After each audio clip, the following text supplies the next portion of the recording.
یا ایہا الذین آمنوا کتب علیکم الصیام کما کتب علی الذین من قبلکم لعلکم تتقون۔ محترم دوستو، اللہ تبارک و تعالی نے کلام پاک میں ارشاد فرمایا، اے ایمان والو، تم پہ رمضان کے روزے فرض کیے گئے جس طرح سے تم سے پہلی امتوں پہ روزے فرض کیے گئے، تاکہ تم پرہیزگار اور متقی بن جاؤ۔ محترم دوستو، اللہ تبارک و تعالی نے روزوں کی فرضیت کا اعلان کیا اور ساتھ ہی میں فرضیت کا مقصد بھی بتلا دیا کہ رمضان کے جو روزے فرض کیے گئے ہیں ان کا اصل مقصد کیا ہے۔ اللہ تبارک و تعالی کو بندہ کا بھوکا پیاسا رہنا مطلوب اور مقصود نہیں ہے۔ ان روزوں کے ذریعے سے مطلوب اور مقصود یہ ہے کہ بندہ کمال درجہ کو پہنچ جائے۔ لہذا روزہ لغت میں تو نام ہے، صبح صادق سے لے کر کے غروب آفتاب تک کھانے پینے اور جمع کرنے سے رکنے کا نام روزہ ہے۔ محترم دوستو، ہر کسی چیز کی دو صورتیں ہوتی ہیں۔ جس طرح سے انسان کی دو صورتیں ہیں، دو شکلیں ہیں، ایک ظاہری ڈھانچہ، ہاتھ پاؤں ناک کان زبان دانت بال کھال، یہ انسان کا ظاہری ڈھانچہ ہے، ظاہری شکل ہے۔ لیکن ایک شکل ہوتی ہے روحانی اور باطنی۔ اللہ تبارک و تعالی نے روزے اس لیے فرض کیے تاکہ انسان کی روح اور اس کا باطن مجلہ اور مزکہ پاک اور صاف ہو جائے۔ محترم دوستو، جس طرح سے انسان کے جسم سے اگر روح نکل جائے تو پھر انسان کا جسم بے معنی، بے قدر اور بے وقعت اور بے حیثیت ہو جاتا ہے۔ پھر اس جسم کو مٹی میں دبا دینے کے علاوہ اور انسان کے پاس کوئی چارہ کار نہیں رہتا ہے۔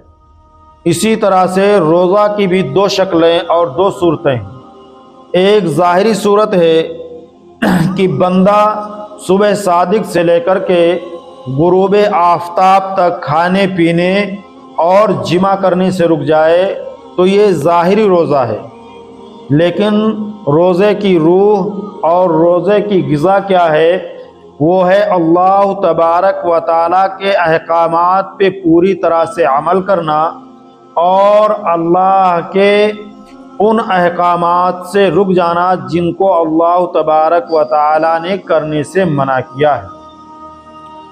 جب بندہ اس طرح سے رمضان میں اپنا وقت گزارتا ہے تو پھر روزے سے انسان کے اندر ایک نورانیت پیدا ہوتی ہے، ایک کیفیت پیدا ہوتی ہے، اسی کیفیت کا نام تقویٰ ہے۔ روزے سے یہ چاہا جا رہا ہے کہ بندے کے دل و دماغ میں اللہ کا استحضار مستحضر ہو جائے۔ ہم جب بھی کوئی قدم اٹھائیں یا جب بھی کوئی کام کرنے لگ جائیں تو فوراً ہمارا ذہن اس طرف جائے کہ اس معاملے میں ہمارے رب کا، ہمارے رسول کا کیا حکم ہے۔ روزے سے یہ چاہا جا رہا ہے کہ ہماری آنکھ کان ناک زبان پیر ہاتھ سب کے سب اللہ تبارک و تعالیٰ کی فرما برداری میں لگ جائیں، سب کے سب اللہ اور اس کے رسول کے حکم کے تابع ہو جائیں۔ محترم دوستو، روزے سے یہ چاہا جا رہا ہے کہ ہم دیگر بندوں کے لیے خیر خواہی کا جذبہ ہمارے دل میں پیدا ہو جائے۔ روزے کے ذریعے سے یہ چاہا جا رہا ہے کہ ہمارے اعزاء اقربا جو کمزور ہیں، جو مالی اعتبار سے کمزور ہیں، ہم ان کی فکریں کرنے والے بن جائیں، ہم اپنے پڑوسیوں کے ساتھ اچھا سلوک کرنے والے بن جائیں، ہم اللہ کی عبادت دل جمعی اور استحضار کے ساتھ کرنے والے بن جائیں، ہم 5 وقت کی نماز خشوع اور خضوع کے ساتھ اور اللہ تبارک و تعالیٰ کی رضا کے لیے، اللہ کی خوشنودی کے لیے ادا کرنے والے بن جائیں۔ محترم دوستو، روزے سے یہ چاہا جا رہا ہے کہ ہم کو نبی پاک علیہ الصلاۃ والسلام کی الفت و محبت عطا ہو جائے۔ روزے کے ذریعے سے یہ چاہا جا رہا ہے کہ ہم نبی کریم علیہ الصلاۃ والسلام کے فرامین پہ، آپ کی لائی ہوئی شریعت پہ دل و جان سے عمل کرنے والے بن جائیں۔ محترم دوستو، روزہ صرف اس چیز کا نام نہیں ہے کہ ہم نے کھانا پینا چھوڑ دیا اور باقی جو ہمارے اعمال غیر رمضان میں تھے اسی طرح سے ہم رمضان میں بھی کر رہے ہیں۔ ہم میوزک بھی سن رہے ہیں، ہم بد نظری بھی کر رہے ہیں، ہم غیبتیں سن بھی رہے ہیں اور غیبتیں کر بھی رہے ہیں، ہم دوسرے کو دھوکہ دینے کے طریقے اور منصوبے بھی بنا رہے ہیں، ان طریقے تلاش کر رہے ہیں۔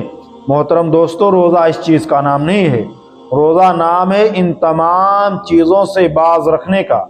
اگر ہم بزنس مین ہیں، ہم تاجر ہیں، تو ہم مال امانت داری کے ساتھ بیچیں، پورا بیچیں، اور اگر ہمارے مال میں کوئی نقص ہے تو ہم اس کو گراہک کو بتلا کر کے بیچیں۔